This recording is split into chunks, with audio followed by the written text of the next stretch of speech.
Joe Beermaster, the car master. We have an 18 Dodge Journey. I'm going to show you how to take this taillight out to change a bulb or replace the assembly.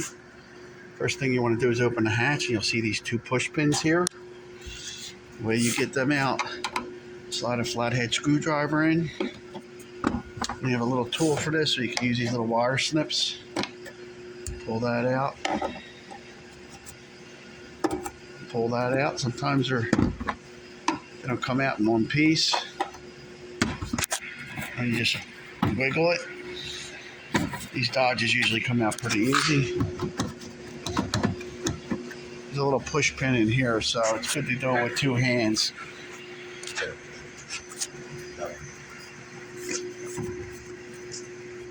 Grab this thing. Could be difficult. It came right out the first time. Alright, so you got to wiggle up. See the little push pins? Goes into that grommet hole. There's two of them. So that's how it comes out. Then you're going to disconnect the socket.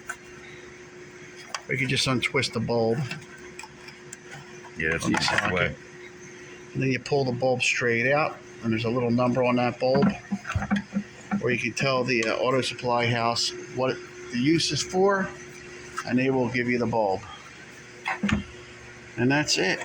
Joe Beermaster, thanks for watching, and I hope this helped. That's how you put it back together. Just reverse it. Takes all of a minute.